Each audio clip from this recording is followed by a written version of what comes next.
Hello everyone, তোমরা কেমন আছো? আশা করছি তোমরা খুব ভালো আছো। আর আমিও তোমাদের ভালোবাসায় বেশ আছি। কেয়ার অফ মৌসুমিতে তোমাদের সকলকে অনেক অনেক ওয়েলকাম। আর তোমরা যদি নতুন বন্ধু হয়ে থাকো, তোমরা অবশ্যই আমার চ্যানেলটাকে সাবস্ক্রাইব করে দিও। আর যারা আমার পেজ থেকে দেখছো, অবশ্যই আমার পেজটাকে ফলো আর লাইক করে দিও। তো চলো শুরু করা যাক। শিবের মাথায় জল ঢালা দেখে তোমরা বুঝতেই পারছো বা আন্দাজ করতে পারছো এটা কবেকার ব্লগ। এই ব্লগটা হচ্ছে শিবরাত্রির দিনের ব্লগ। তো এতদিন দিতে পারিনি, তার কারণ আমাদের এখানে পুজোটা বেশ বড় করেই হয়। আর এক সপ্তাহ আগে থেকে অ্যাড দেওয়ার কারণে মাইকটা চালু হয়ে যায়। আর মাইকটা ঠিক লাগানো হয় আমার জানলার পুরো একদম পাশেই। ওই জন্যে আসতে হওয়ার তো কোনো প্রশ্নই ওঠে না। জানলা দরজা দিয়ে রাখলেও সাউন্ড চলেই আসে। তো এডিট করা রয়েছে, এরকম অনেক ব্লগ আছে, কিন্তু আমি ভয়েস দিতে পারিনি। তো আশা করছি এবার থেকে দিতে পারবো। আর এই যে দেখলে ঠাকুমা জল ঢালছে, আমরা মানে আমি আর মা আর ঠাকুমা কেউই বলতে গেলে শিবের উপোস করি না। অনেক বছর হয়ে গেছে করি না। তো একদমই ছেড়ে দিয়েছিলাম বিয়ের পরে। তো আবার 4-5 বছর আগে করেছিলাম সবাই মিলে। তো সেই থেকেই আছি। শুনেছি নাকি একবার তুললে আর ছাড়তে নেই। তো সেই জন্যে ভাত আর খাই না। একবারেই সেই দিনকে 12টার সময় জল ঢেলে প্রসাদ খেয়ে লুচি পরোটা খেয়ে নিই। তো সেই দিনও কোনো ব্যতিক্রম হয়নি। ঠাকুমাই পুজো দিয়ে দিয়েছে আর আমরা ছিলাম রান্নার দিকে। দেখো ঠাকুমা কি সুন্দর করে পুজো দিচ্ছে। আর আমাদের মেনু হয়েছিল 5 রকম সবজি, ছোলার ডাল আর পরোটা। লুচিটা না খুব ভালো লাগে খেতে, কিন্তু লুচি খেলে না গ্যাস অম্বল হয়ে যায়।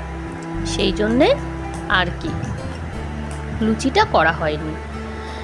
আর আমার বরমশাইয়ের তো লুচি করলেই জোয়ান লাগবেই, বা পরোটা করলেও জোয়ান লাগবে। যেহেতু আটা ময়দা মিশিয়ে করেছিলাম, সেই জন্য আর সেদিনকে আর প্রবলেম করেনি। চলো দেখে আসি বাম্বি কি করছে। দেখো বাম্বি অ্যালোভেরা গাছটা লাগাচ্ছে। ওর হাতে আবার গাছ খুব ভালো হয়, ওই জন্যে ওকে দিয়েই চেষ্টা করি বসানোর জন্যে। ওই জন্যে অ্যালোভেরা গাছটা ও বসাচ্ছে। কটা নিচে বসাবে আর একটা মনে হয় ছাদে বসাবে।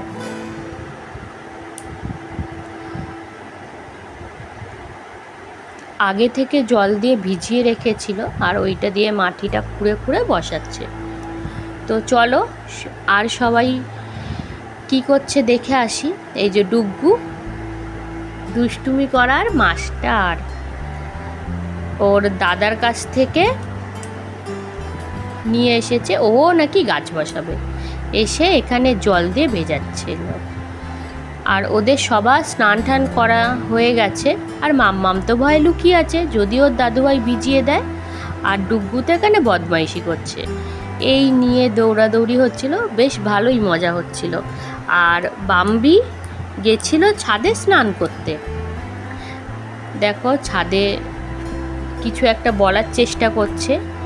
ওদের আনন্দ দেখে ওই ছাদ থেকে নিজেই আনন্দটা করছিল দেখে। আর ওদের খাওয়াতে গেলে তো আরও বেশি ঝক্কি হয়ে যায়। ওদের পেছন পেছন প্রায় আমরা দৌড়াদৌড়ি করি। এই যে খাবার ভয় এখানে আবার লুকিয়ে গেছে। আর ডুগ্গু তো খালি পায়েই চলে এসেছে, আর মাম্মামও চলে এসেছে। তো ওদের খাওয়ার জন্যে ডাকতে এসেছিলাম। তো ওদের খাওয়ানো দাওয়ানো হয়ে গেছে। আমরাও খেতে বসে পড়েছিলাম। আর এই দেখো ডুগ্গুকে ঘুম পাড়িয়ে চলে গেছিলাম ছাদে।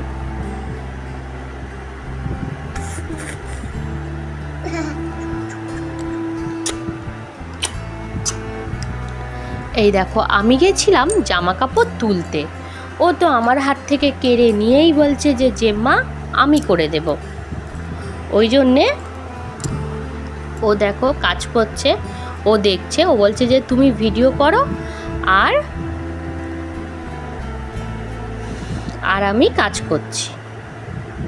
দেখো আমাদের কত লক্ষ্মী একটা মেয়ে, আমাকে হেল্প করে দিচ্ছে, আমাকে তো কিছুতেই কাজ করতে দেবে না। এই দেখো হাত থেকে প্রায় টেনে নিতে পারলেই বাঁচে। তো বিকেলবেলা ছাদে ঘুরতে বেশ ভালোই লাগে। আর এর মধ্যে বাম্বি উঠেও গেছে, উঠে গিয়ে